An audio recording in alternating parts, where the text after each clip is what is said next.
જય શ્રી કૃષ્ણ. ભગવાનની લીલા ચેનલમાં આપનું હાર્દિક સ્વાગત છે. આ વિડીયોમાં આપણે 16 સોમવારની વાર્તા વિશે જાણીશું અને તે વ્રત કેવી રીતે કરવું તે સંપૂર્ણ માહિતી આ વિડીયોમાં જાણીશું. તે પહેલાં જો સૌ પ્રથમ વખત મારી ચેનલમાં આવી રહ્યા હોવ તો ચેનલને સબસ્ક્રાઈબ અને વિડીયોને લાઈક કરવાનું ભૂલતા નહીં. ચાલો જાણીએ કે આ વ્રત કેવી રીતે કરવું.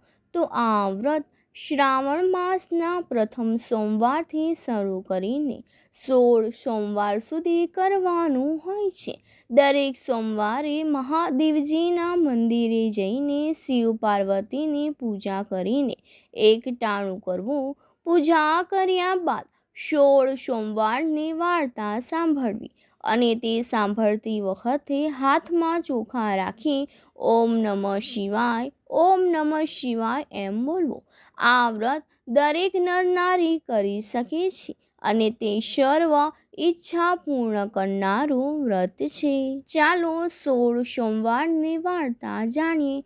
તો એકવાર શંકર અને પાર્વતી પોતાના મંદિરમાં ચોપાટ રમવા બેઠા હતા અને આ રમતમાં કોણ હાર્યું અને કોણ જીત્યું એનો ન્યાય કોણ કરે એનો વિચાર શંકર પાર્વતી કરવા લાગ્યા.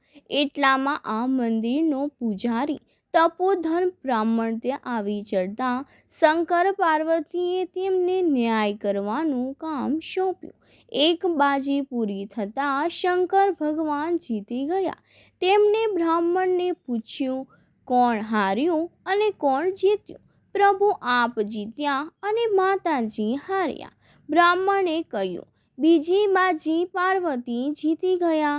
તેમણે બ્રાહ્મણને પૂછ્યું, કોણ હાર્યું અને કોણ જીત્યું? મારા પ્રભુ જીત્યા અને માતાજી હાર્યા.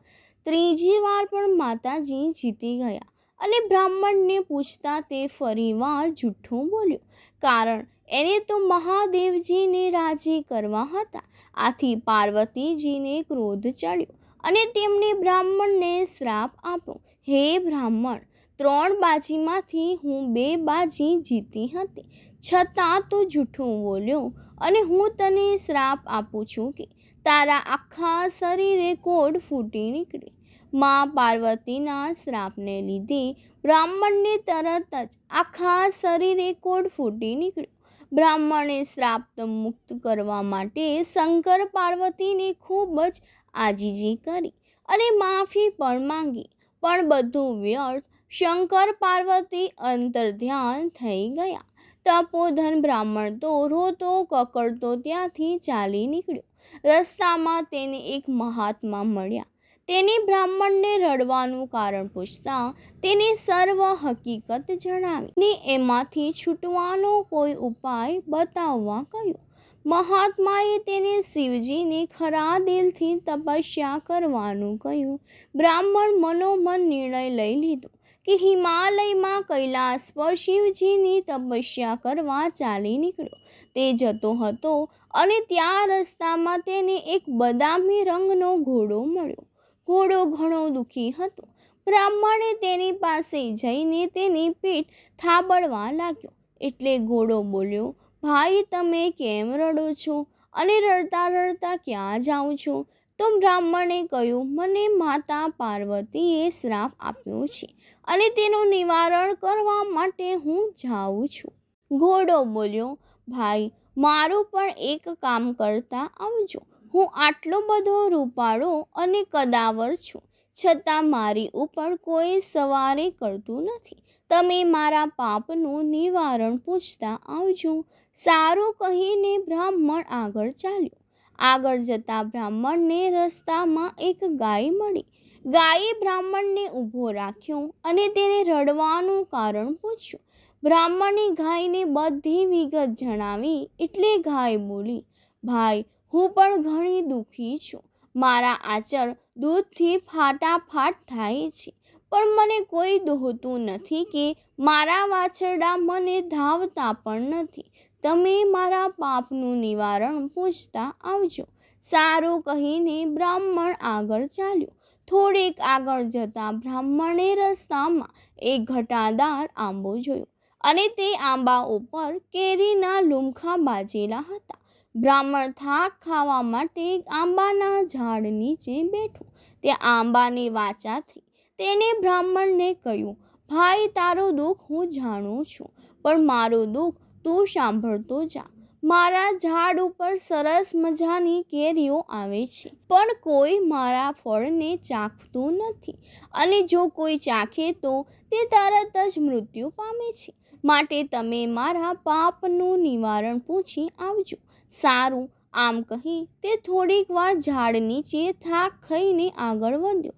આગળ જતા રસ્તામાં એક તળાવ આવ્યો. બ્રાહ્મણ પાણી પીવા માટે તળાવમાં ઉતર્યો.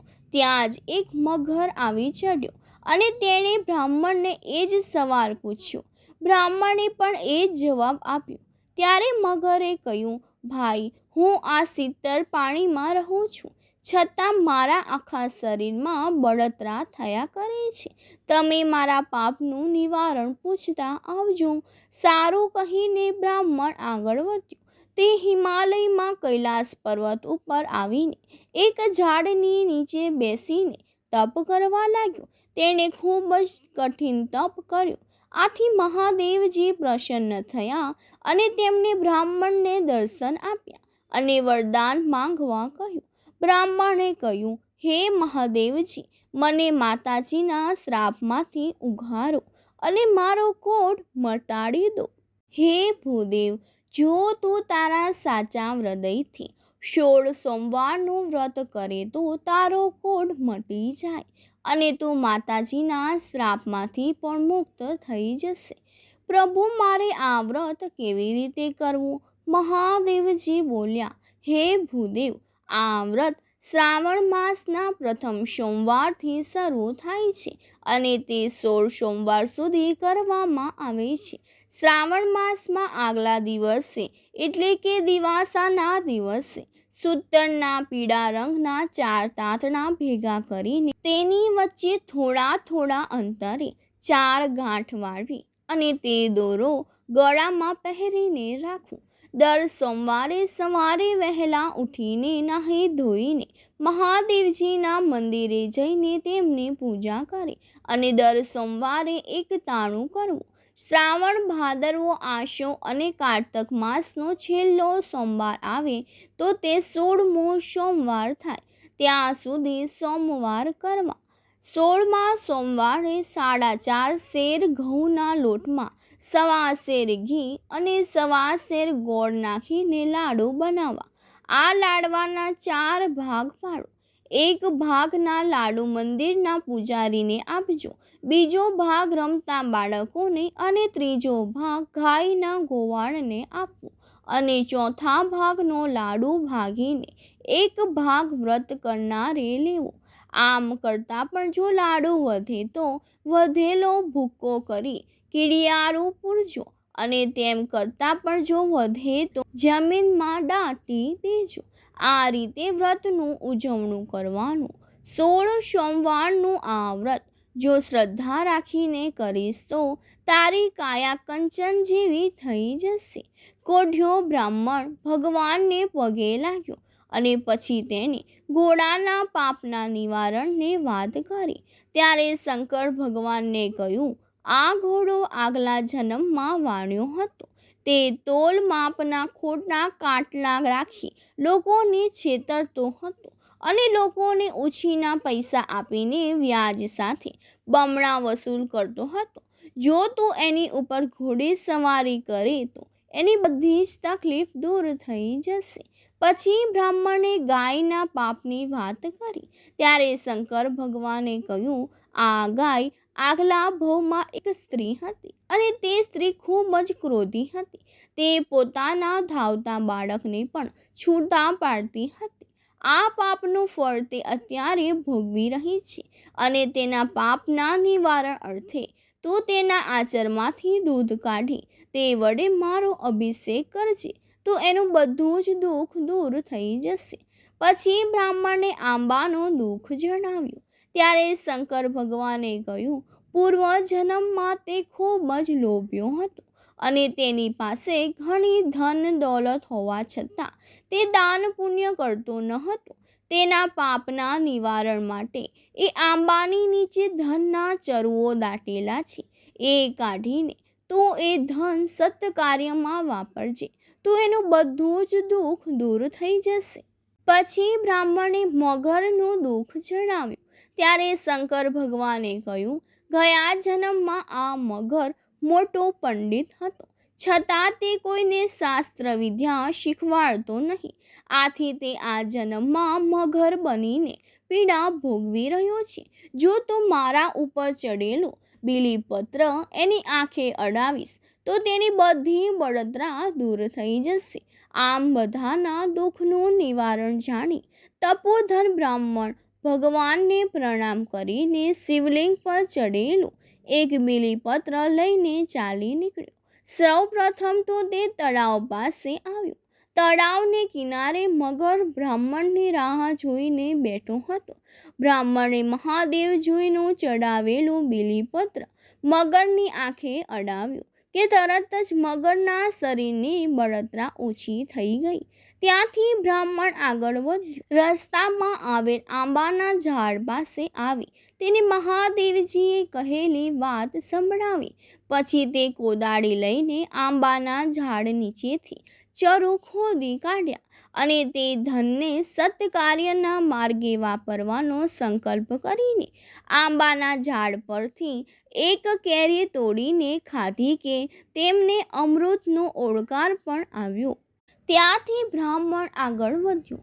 રસ્તામાં પેલી ગાય બ્રાહ્મણની રાહ જોઈને જ બેઠી હતી. બ્રાહ્મણે ગાયને મહાદેવજીએ કહેલ વાત સંભળાવી અને પછી ગાયને દોહીને તેનું દૂધ એક વાસણમાં ભેગું કરીને મહાદેવજીનું નામ લઈને એક શિલા ઉપર અભિષેક કર્યો કે તરત જ ગાયનું દુઃખ પણ દૂર થઈ ગયું. તેના વાછરડા રમતા રમતા આવીને ગાયને ધાવવા લાગ્યા. ત્યાંથી બ્રાહ્મણ આગળ વધ્યો. રસ્તામાં પેલો ઘોડો તેની રાહ જોઈને જ ઊભો હતો. બ્રાહ્મણે તેને મહાદેવજીએ કહેલ વાત કહીને સંભળાવી. ઘોડા ઉપર સવાર કરીને કહ્યું, હવે તારા પાપનું નિવારણ થઈ ગયું છે. સમય જતાં શ્રાવણ માસ આવ્યો એટલે બ્રાહ્મણે 16 સોમવારનું વ્રત શરૂ કર્યું. જોત જોતામાં 4 મહિના પૂરા થઈ ગયા. 16મા સોમવારે બ્રાહ્મણે વ્રતનું ઉજવણું કર્યું. બ્રાહ્મણની અડગ શ્રદ્ધા અને ભક્તિથી તેની કાયા પહેલાંની જેમ કંચન જેવી થઈ ગઈ અને તેનો કોઢ પણ સંપૂર્ણપણે મટી પણ ગયો. પાર્વતીજીના શ્રાપમાંથી મુક્ત થઈ બ્રાહ્મણ પોતાના ગામને પાદરે આવ્યો. ત્યાં વિશાળ મંડપ બાંધેલો જોયો. તેમાં દેશ દેશાવરના રાજકુંવરો અલંકાર વસ્ત્રો સજીને બેઠા હતા. તપોધન બ્રાહ્મણે કોઈને પૂછતા જાણવા મળ્યું કે આ તો આપણા રાજાની કુંવરીનો સ્વયંવર છે, એટલે બધા રાજાઓ અને રાજકુમારો આવ્યા છે. તપોધન બ્રાહ્મણ તે મંડપના એક ખૂણે જઈને ઊભો રહ્યો. શણગારેલી હાથની વરમાળા લઈને ફરતી ફરતી એ બ્રાહ્મણ પાસે આવી. તે વરમાળા તપોધન બ્રાહ્મણના ગળામાં પહેરાવી. આ જોઈને રાજા બોલી ઉઠ્યા, હાથણી ભૂલી છે કે ચૂકી છે? રાજાએ તે બ્રાહ્મણને મંડપની બહાર કાઢી મુકાવ્યો. હાથણીને ફરી માળા પકડાવી સ્વયંવરમાં ફેરવી તો હાથણી વરમાળા લઈને ફરતી ફરતી પાછી મંડપની બહાર કાઢેલા બ્રાહ્મણ પાસે ગઈ અને તે વરમાળા તેના ગળામાં આરોપી.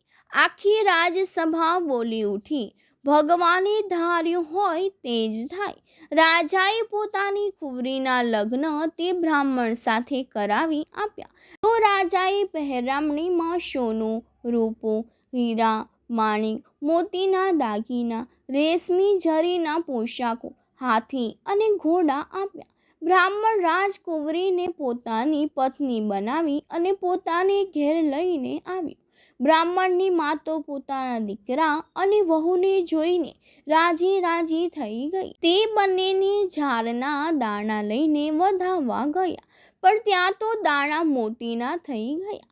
આ બધું મહાદેવજીની કૃપાનું ફળ હતું. થોડાક સમય બાદ રાજા મરણ પામ્યો અને આ બ્રાહ્મણ રાજા બન્યો અને તેની પત્ની રાણી બની. બ્રાહ્મણે 16 સોમવારનું વ્રત ફરી કર્યું. કારતક માસ પૂરો થતાં 16મો સોમવાર આવી પહોંચ્યો. બ્રાહ્મણ રાજાએ તેની પત્નીને 16 સોમવારના વ્રતની ઉજવણી કેવી રીતે કરવી તે સઘળી હકીકત જણાવી. રાણીએ વિચાર્યું કે મારા સ્વામી તો આવા સૂકા ભટ્ટ કોઠા જેવા લાડુ તે કાંઈ ખાતા હશે. એણે તો 32 જાતના પકવાન અને બીજી ઘણી વાનગીઓ બનાવી. રાજા જમવા બેઠા. રસોઈ જોઈને રાણી ઉપર ગુસ્સે થયા. તેમણે શંકર ભગવાનની સ્તુતિ કરીને વ્રત પૂરું કર્યું. અનાજના 4 દાણા લઈ ચારે દિશામાં નાખ્યા અને ભૂખ્યા પેટે સૂઈ પણ ગયા. એ જ રીતે મહાદેવજી રાજાના સ્વપ્નમાં આવ્યા અને કહેવા લાગ્યા, હે રાજા, તારી રાણીએ તારા વ્રતમાં ભંગ પાડ્યો છે, માટે તું એને દેશવટો આપી દે. સવાર થતાં જ રાજાએ રાણીને દેશવટો આપી દીધો અને પોતાના રાજ્યની બહાર તગેડી મૂકી. રાણી તો ચોધાર આંસુએ રડતી રડતી ગામની પાદરે જઈ પહોંચી. ત્યાં આગળ એક ઝૂંપડીમાં ઘાચણ રહેતી હતી. તેણે ઘાચણ પાસે પાણીની માંગણી કરી. ઘાચણે તેને પાણી આપ્યું. એટલે રાણીએ તેને પોતાનું દુઃખ કહીને સંભળાવ્યું. ઘાચણને રાણી ઉપર દયા આવીને તેને પોતાની સાથે રાખી. ત્યાં તો ઘાચણના તેલના કુલ્લા ઢળી ગયા અને ઘાંચી માદો પડ્યો. આ જોઈ ઘાચણે કહ્યું, બહેન, તારા આવવાથી મારે નુકસાન થયું છે, માટે તું અહીંથી ચાલી જા. રાણી ત્યાંથી ચાલી નીકળી. તે એક ડોશીના ઘેર આવી. પોતાના દુઃખની વાત કરી. ડોશીને તેના ઉપર દયા આવી અને પોતાની ઘેર રાખી. ડોશી રેટીઓ કાઢતી હતી. રાણીના આવવાથી ડોશીના તાર વારંવાર તૂટી જવા લાગ્યા. તે સૂતર પણ ઓછું કંટાવા લાગ્યો. ડોશીએ તેને અપશુકનિયાર ગણીને કાઢી મૂકી. રાણી ચાલતી ચાલતી એક કૂવા કાંઠે આવી. ત્યાં એક પનિહારી પાણી ભરતી હતી. રાણીએ તેની પાસે પીવાનું પાણી માંગ્યું. પનિહારીએ માટલું કૂવામાં ઉતાર્યું, પણ ત્યાં તો કૂવાનું પાણી બધું સુકાઈ ગયું. પનિહારીએ તેને અપશુકનિયાર ગણીને પાણી પાયા વગર જ કાઢી મૂકી. ત્યાંથી રાણી ચાલતા ચાલતા એક સાધુ મહારાજની ઝૂંપડીએ આવીને પહોંચી. આ સાધુ મહારાજે રાણીને આશરો આપ્યો. તેમણે રાણીને જમવા બેસાડી અને થાળીમાં ભોજન પીરસ્યું. જેવી થાળી રાણીને આપી કે થાળીમાંનું ભોજન જીવડા બની ગયું. સાધુ મહારાજ આનું કારણ સમજી ગયા. તેમણે રાણીને કહ્યું, બેટા, તું મહાદેવજીની દોષી છે, માટે તું શંકર ભગવાનનું 16 સોમવારનું વ્રત કર. પછી સાધુ મહારાજે તે વ્રત કેવી રીતે કરાય તે પણ સમજાવ્યું. રાણીએ શ્રાવણ માસ આવતા વ્રતની શરૂઆત કરી. તે પૂરી શ્રદ્ધાથી વ્રત કરવા લાગી. જોત જોતામાં 16મો સોમવાર આવી ગયો અને રાણીએ વ્રતનું ઉજવણું કર્યું. રાણીના વ્રતથી પ્રસન્ન થઈ શંકર ભગવાન બ્રાહ્મણ રાજાના એટલે કે તેના પતિના સ્વપ્નમાં આવ્યા અને કહ્યું, તારી રાણીએ 16 સોમવારનું વ્રત પૂરું કર્યું છે, માટે હું તેના પર ખૂબ જ પ્રસન્ન થયો છું. હવે તેને તું તારા મહેલમાં લઈ આવ. બીજા દિવસે રાજા રાણીની શોધમાં ફરતો ફરતો સાધુ મહારાજની ઝૂંપડીને આવી પહોંચ્યો. રાજાને આવેલા જોઈ રાણી તો ખૂબ જ રાજી થઈ ગયા. તેમણે સાધુ મહારાજને ઓળખાણ આપતા કહ્યું, આ મારા પતિદેવ છે. તેઓ મને તેડવા આવ્યા છે. મને જવાની રજા આપો. સાધુ મહારાજે તેને રજા આપતા કહ્યું, બેટી, હું તને મંત્રેલા પાણીનો ઘડો આપું છું. આ પાણી વડે તો ગમે તેનું દુઃખ દૂર કરી શકીશ. રાજા રાણી સાધુ મહારાજને પ્રણામ કરીને ત્યાંથી ચાલી નીકળ્યા. રસ્તામાં પનિહારી પાણી વગર કૂવા પાસે બેઠી હતી. રાણીએ મંત્રેલું થોડું પાણી કૂવામાં નાખતા કૂવો ફરી પાણીથી ભરાઈ ગયો.